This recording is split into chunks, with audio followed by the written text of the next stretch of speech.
চুয়াডাঙ্গা জেলার আরো একটি সুন্দর গ্রামে আপনাদের সবাইকে স্বাগতম। আজকে যে গ্রামটি ঘুরিয়ে দেখাবো সেটা হচ্ছে ভাঙবাড়িয়া। আর এখন বর্তমান কিন্তু আমরা যেখানে অবস্থান করছি এটা হচ্ছে ভাঙবাড়িয়া নদী। আর দেখেন এখানে কিন্তু জেলে ভাইরা মাছও ধরে। আর নদীতে যেহেতু এখন মানে পানি নাই বললেই চলে, একদম মানে নিচ থেকেই এই যে উপর থেকে কাদাগুলো দেখা যাচ্ছে, নদীর মাঝখানে যে পানির ভেতরে যে কাদাগুলো সেগুলো দেখা যাচ্ছে। আর পাশে দেখেন গোসল করতেছে আবার আপনার গরু, গাভী গরু, তারপরে অনেক ধরনের গরু জাত আছে আর কি। তো সেগুলোকে পরিষ্কার করছে, গা ধোয়াচ্ছে আর কি গরুর। আর দেখেন এখানে পাশে দেখলাম যে আবার এনারা অনেক সুন্দরভাবে মানে যে বাঁশের যে একটা মাসাল তৈরি করছে আর কি, তো সেটার উপরে আবার ঘষিও দিয়েছে, মানে অসাধারণ লাগছে দেখতে। আর দেখেন এগুলো কিন্তু দিয়ে মাছ ধরে আর কি। তো এগুলো উঠানো যাচ্ছে না, কতটা ভারী তাহলে বোঝেন। আর পানি একদমই নাই মানে এই নদীতে। এর আগে কিন্তু প্রচুর পানি ছিল আর এই নৌকায় রাইড করারও একটু মানে সুযোগ ছিল আর কি। আর এখন তো সেগুলো কিছুই নাই।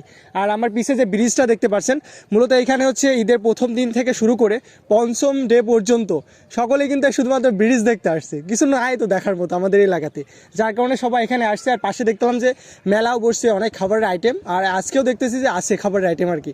তার মানে দেখেন আজ পর্যন্ত আসতেছে ঈদের মানুষের ঈদের আনন্দটাকে উপভোগ করার জন্য অনেক জায়গাতে যাচ্ছে, অনেক সুন্দর সুন্দর জায়গাতে। তো চলেন আজকে আমি আপনাদেরকে ভাঙবাড়ি গ্রামটা ঘুরিয়ে দেখাই। এখন বর্তমানে আমরা যেখানে অবস্থান করছি এটা হচ্ছে ভাঙবাড়িয়া মাধ্যমিক বিদ্যালয়। আর দেখেন এটা হচ্ছে স্টেজ আর কি, মুক্ত মঞ্চ। আর এই মাধ্যমিক বিদ্যালয়ের সাথে হচ্ছে সরকারি প্রাথমিক বিদ্যালয়, মানে যেটা প্রথম দিকে আপনার বেসরকারি ছিল, পরে সরকারি করা হয়েছে।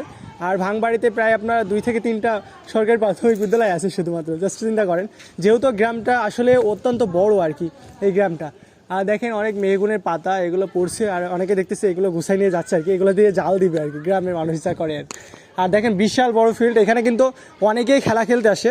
বিশেষ করে আমাদের এলাকার মানুষজন সকলে কিন্তু খেলা যখন ছাড়ে আর কি, ক্রিকেট বা ফুটবল, তখন কিন্তু এখানে খেলতে আসে এবং যেটা দেখতে অত্যন্ত সুন্দর লাগে এবং আমরা কিন্তু দেখতেও আসি, অনেক ভালো লাগে। কিন্তু ফিল্ড যেহেতু অনেক বেশি বড়, আর মাশাআল্লাহ সব মিলে কিন্তু অত্যন্ত সুন্দর এই মাধ্যমিক বিদ্যালয়টা। আচ্ছা, আজকে যেহেতু আমি আপনাদেরকে ভাঙবাড়ি গ্রামটা ঘুরিয়ে দেখাবো, আর যখন আমরা কবরস্থানের দিকে আসলাম তখন একজন ব্যক্তি মারা গেছেন, তিনি হচ্ছে উরমান মণ্ডল। তো তার জন্য আমরা সকলেই দোয়া করব, তিনি যেন জান্নাতুল ফেরদৌস পান আর কি। আর প্রত্যেকটা ব্যক্তিকে মারা যেতে হবে একদিন, হয়তোবা আমাকে আজকে, হয়তোবা কালকে, যেহেতু উরমান মণ্ডল তিনি মারা গেছেন। আর দেখেন সকলে কিন্তু তাকে কবর দেওয়ার পরে সবাই চলে যাচ্ছে, এখন তার জন্য দোয়া করা হবে রাস্তার পাশেই। আর দেখেন এই ভাঙবাড়ি কবরস্থানটা কিন্তু মাশাআল্লাহ অত্যন্ত সুন্দর, মানে এটা মনেই হয় না যেন কবরস্থান, এত সুন্দরভাবে পরিষ্কার করে আর এত বড় আর এত সুন্দরভাবে গুছিয়ে রাখে। বেশ কয়েকটা কবরস্থানে গিয়েছে কিন্তু এত সুন্দরভাবে কোনো কবরস্থানই আসলে রাখে না, এত সুন্দর এই কবরস্থান। আর সত্যি কথা বলতে হাতগুলো কাঁপতেছে আর কি, মানে যখন এর আগে আমি অনেক ভিডিও করছি, প্রায় 50-60টা গ্রামে গিয়েছি, কিন্তু কোনো গ্রামে কিন্তু যাওয়ার পরে আমি দেখিনি যে কবরস্থানে মানে মানুষকে নিয়ে যাচ্ছে আর কি, লাশকে, মরহুম ব্যক্তি যেটা উরমান মণ্ডলকে। তো এখন তাকে কবর দেওয়া হলো, তার জন্য আমরা অবশ্যই দোয়া করব। তো একদিন হয়তো বা আমাকেও যেতে হতে পারে এইভাবে, কোনো একদিন আমার জীবনের সমাপ্তি ঘটে যাবে।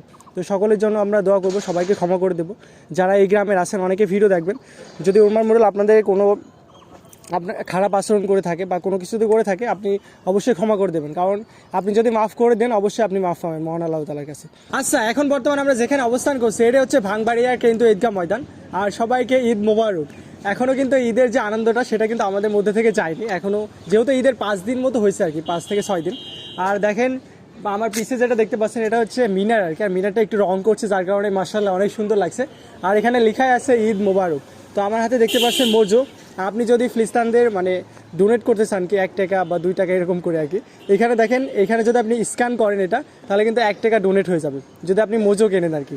একটা মোজো কিনলে আপনি 1 টাকা চাইলে স্ক্যান করলে ডোনেট করতে পারবেন ফিলিস্তিনদের জন্য। তো আপনারা অবশ্যই করবেন এটা, জাস্ট একটু খেয়াল করবেন আর স্ক্যান করবেন জাস্ট, তাহলেই হবে, তাহলে 1 টাকা ডোনেট হয়ে যাবে। আর মাশাআল্লাহ এই কেন্দ্রীয় ঈদগাহ ময়দানটা কিন্তু অসাধারণ সুন্দর এবং রাস্তার পাশ থেকে মাশাআল্লাহ ভিউটাও অস্থির লাগছে। তো এই হচ্ছে ভাঙবাড়িয়ার কেন্দ্র ঈদগাহ ময়দান। আচ্ছা, এখন বর্তমানে আমরা যেখানে অবস্থান করছি এটা হচ্ছে ভাঙবাড়িয়ার বাজার। আর যেহেতু আজকে হাটের দিন না, যার কারণে দেখেন সব কিছু ফাঁকা আর কি, আর মনে হচ্ছে না যে এটা একটা বড় সড়ো বাজার। ভাঙবাড়িয়া গ্রামটা যদিও অনেক বড়, কিন্তু ভাঙবাড়ির যে বাজার সেটা কিন্তু অনেক ছোটো আর কি। আর দেখেন এখানে কিন্তু আলু, পটল, ঝাল, পেঁয়াজ, সবজি, মাছ থেকে শুরু করে মাংস থেকে শুরু করে সব কিছু কিন্তু এখানে বিক্রয় করা হয়। কিন্তু আজকে যেহেতু হাটের দিন না, যার কারণে দেখলাম যে রাস্তার পাশে বড়া বিক্রয় করা হচ্ছে, আর আপনার ঠান্ডা শরবত, যেটা প্রচুর পরিমাণে দরকার। যে পরিমাণ রোদ পড়তেছে মানে ভাষায় বলা প্রকাশ করা যাবে না, মানে এই গ্রামটা ঘুরতে গিয়ে অবস্থা শেষ, পুরো মাথার ঘাম পায়ে পড়তেছে আর কি। আচ্ছা, এখন বর্তমানে আমরা যেখানে অবস্থান করছি এটা হচ্ছে ভাঙবাড়িয়া আদি জামে মসজিদ। আর মসজিদটা তো মাশাআল্লাহ অত্যন্ত সুন্দর, 2 তলা মসজিদ, কিন্তু অনেক সুন্দর এই মসজিদ। আর এই মসজিদের সাথে হচ্ছে আপনার এতিমখানা আছে। এখানকার বাচ্চারা অনেক বেশি ভালো, এর আগে আমি ভিডিও করছিলাম এবং তারা আসলে অনেক বেশি ভালো। আর যেহেতু ভাঙবাড়িয়ার এবার হচ্ছে দ্বিতীয় পার্ট মানে বলতে পারেন আর কি, যেহেতু ভাঙবাড়িয়ার ভিডিও প্রথমটা আমি সুন্দর করতে পারছিলাম না, যার কারণে অনেকেই বলছেন ভাই অনেক কিছু মিস গিয়েছে, আপনি আবার আসেন, যার কারণে আসতেছি। আর অনেকেই বলছেন তাদেরকে জানানো হয়নি, এর জন্য আমি দুঃখিত আর কি। না হলে মানে অনেক মানুষজন হলে আবার ভিডিও করতে অনেক বেশি কষ্ট হয়ে যায়। আর চাচারা এখানে বসে আছে, তো চাচাদের মধ্যে আমি জিজ্ঞেস করলাম যে আপনারা কি মুয়াজ্জিম নাকি? তো চাচারা বলেছে না আমরা মুয়াজ্জিম না, মুয়াজ্জিম এখনও আসেনি, তবে আজানের সময় আসবে আর কি। তো মাশাআল্লাহ অত্যন্ত সুন্দর এই মসজিদ। আর এখানে মাশাআল্লাহ পাশে দেখেন অনেকগুলো গাছগাছালি লাগিয়েছে, ফুল গাছ বিশেষ করে।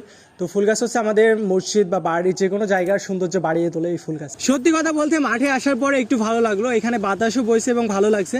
আর একটু আগে হচ্ছে মোটরটা স্টার্ট করলো, আর যখন পানি ওঠালো আর কি মোটরে, তখন অনেক বেশি পরিশ্রম করলো, মানে গাটা ঘেমে একদম অবস্থা শেষ।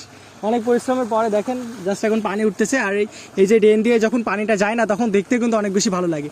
আর মাঠে যেহেতু ফসল কিছুদিন আগে সব ওঠানো হলো, ভুট্টা আপনার গমও কাটা চলতেছে আর কি। আর দেখেন এখন মাঠ পুরো ক্লিন, এখন আবার নতুন করে ফসল আবাদ করার জন্য পানি দেওয়া হচ্ছে, সেচ দেওয়া হচ্ছে আর কি জমিতে। আর পানি দেখেন ঠান্ডা ঠান্ডা, অনেক বেশি ভালো লাগছে আর কি, মানে এই গরমের ভেতরে ঠান্ডা একটা পানি, মাশাআল্লাহ। তো আজকে ভিডিওটা আমি এখানে শেষ করছি। সবাই ভালো থাকবেন, সুস্থ থাকবেন, আসসালামু আলাইকুম। আর ভিডিওটি ভালো লাগলে অবশ্যই শেয়ার করবেন। আল্লাহ হাফেজ।